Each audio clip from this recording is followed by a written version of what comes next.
যারা আল্লাহর স্মরণে নামাজ কায়েম করে ওই নামাজি বান্দার দাম আল্লাহর কাছে কত বেশি শুনবেন, ওই নামাজি বান্দার কত মর্যাদা শুনতে চান? আওয়াজ করে বলেন, শুনবেন তো?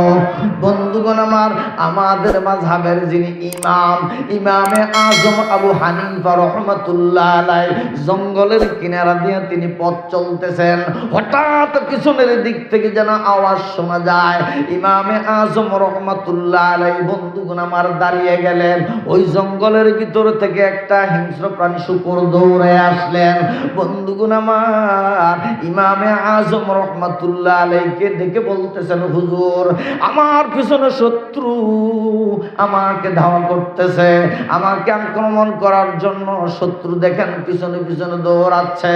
ও হুজুর, আপনি তো বড় মাযহাবের বড় ইমাম, আল্লাহর রাস্তায় এই শত্রুর হাত থেকে আমাকে একটু বাঁচিয়ে দেন, আমাকে একটু রক্ষা করেন। বন্ধুগণ আমার, ইমামে আজম রাহমাতুল্লাহ আলাইহি দিকে বলেন, রে শূকর, আমি তোর জন্য দোয়া করব, ওই শত্রুর হাত থেকে তোকে রক্ষা করব। বন্ধুগণ আমার, তবে একটা শর্তের বিনিময়। কি শর্ত? আলোচনা না আর একটু লম্বা হয়ে যায়, সময়ের দরকার। দিবেন তো সময় আপনারা? আওয়াজ করে বলেন, দিবেন তো? বন্ধুগণ আমার, এই শূকরের সাথে কথোপকথন হচ্ছে। ইন দি মিন টাইমে শিকারী চলে আসছেন, এই শত্রু নিকটে চলে আসছেন। আসার পরে ইমাম আজম রাহমাতুল্লাহ আলাইহিকে প্রশ্ন করলেন, ওগো মাযহাবের ইমাম, ইমামে আজম আবু হানিফা রাহমাতুল্লাহ আলাইহি, আমি এই শূকর শিকার করার জন্য আমি দৌড়াচ্ছি, আমি পিছনে পিছনে ধাওয়া করেছি, অথচ আপনি তাকে আশ্রয় দিলেন। এই শূকরটাকে আপনি কেন আশ্রয় দিলেন? আমাকে শিকার করতে কেন দেওয়া হলো না, বলেন? বন্ধুগণ আমার, ইমামে আজম আবু হানিফা রাহমাতুল্লাহ আলাইহি কি জবাব দিবেন ভাবতে লাগলেন। এবার পিছনের দিক থেকে শূকর ডেকে বলেন, হুজুর আপনি আমার জন্য দোয়া করেন, আমি যদি মানুষের মতো জবানের দ্বারা কথা বলতে পারি।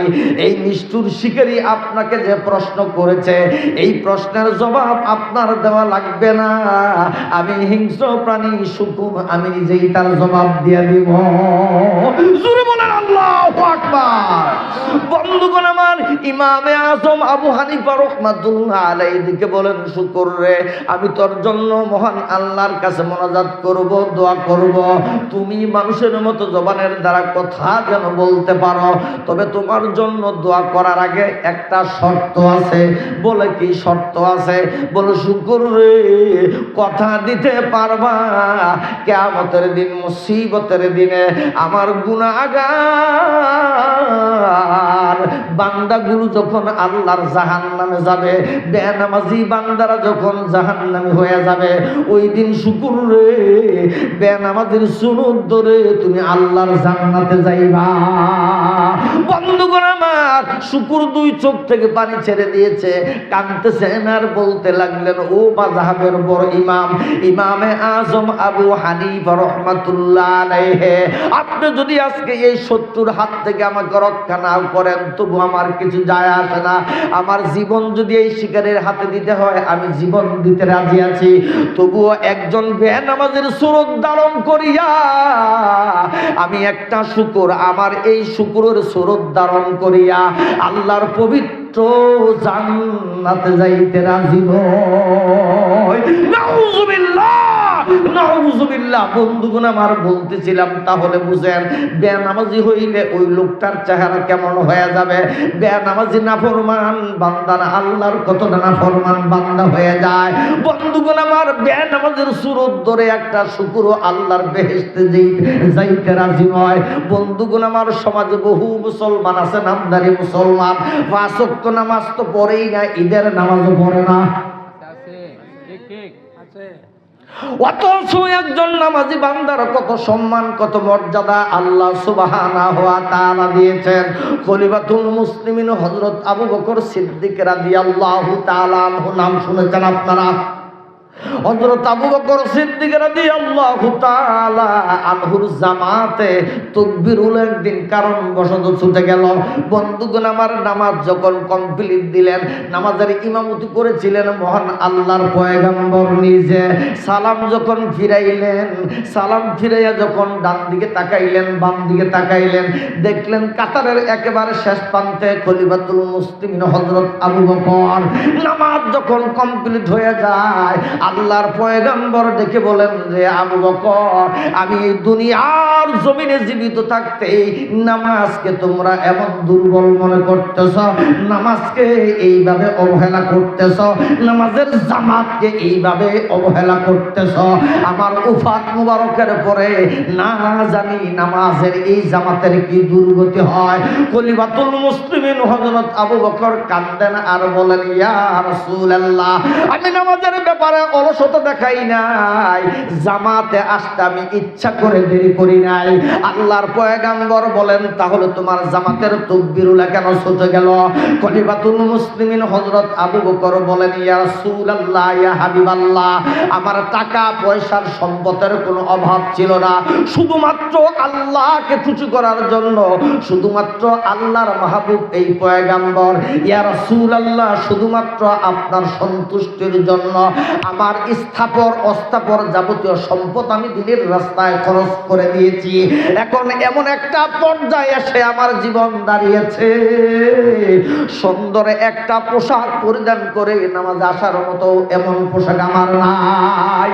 এক টুকরা কাপড়ের সাথে বালিশের কাবার সিরিয়া খেজুর পাতার কাটা দিয়া জামাটা সেলাই করে ওই জামাটা ধুইয়া পরিষ্কার করে শুকাইতে একটু দেরি হয়েছে, এই জন্য হুজুর নামাজে আসতে আমার দেরি হয়েছে, ইচ্ছা করে নামাজের জামাত ছেড়ে দেই না।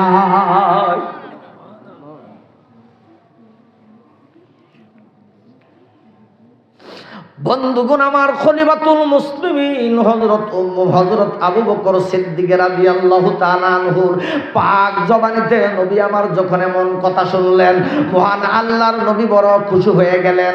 হযরত আবু বকরের জন্য আল্লাহর কাছে দোয়া করলেন। জোরে বলেন সুবহানাল্লাহ, আর জোরে কন্যা সুবহানাল্লাহ।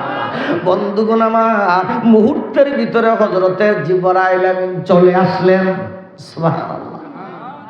বন্ধুগণ আমার, হযরতে জিবরাইল আমিন এসে মহান আল্লাহর হাবিবকে সালাম দিয়ে দিলেন। আল্লাহর পয়গম্বর সালামের জবাব দিলেন। জিবরাইল আমিনের চেহারার দিকে তাকায় দেখে হযরতে জিবরাইল আমিন খেজুর পাতার পোশাক পরিধান করে নবীজির দরবারে এসেছেন। আল্লাহর পয়গম্বর বলেন, ভাই জিবরাইল, যতবার তুমি আমার দরবারে এসেছ আমি তোমার গায়ে এক ধরনের জরির পোশাক দেখতাম, উন্নত মানের পোশাক তোমার গায়ে দেখতাম, আজকে কেন রে জিবরাইল তোমার পরনে সেই জরির পোশাক নাই, খেজুর পাতার পোশাক পরিধান করে কেন আমার দরবারে আসছো রে জিবরাইল? আমি মুহাম্মদ সাল্লাল্লাহু আলাইহি ওয়াসাল্লাম তা জানতে চাই। আপনারাও জানতে চান কিনা জোরে কও? কে কে জানতে চান হাত টুকরা আবার আল্লাহর দেখাও। নারে তাকবীর, নারে তাকবীর। বন্ধুগণ আমার, হযরতে জিবরাইল আমিন বলেন, ইয়া রাসূলুল্লাহ, ইয়া হাবিবাল্লাহ, আপনার সাহাবী খলিফাতুল মুসলিমিন হযরত আবু বকর সিদ্দিক রাদিয়াল্লাহু তাআলা আনহু খেজুর পাতার পোশাক পরিধান করে সামান্য এক টুকরা কাপড়ের সাথে বালিশের কভার সিরিয়া খেজুর পাতা দ্বারা ওই জামাটা সেলাই করে এমন জামা পরিধান করেও তিনি মসজিদে এসেছেন নামাজ পড়তে, নামাজ ছেড়ে দেন নাই। ওই নামাজি বন্দাকে দেখে আমার আল্লাহ রহমতের দরিয়ায় জুস মেরে যায়।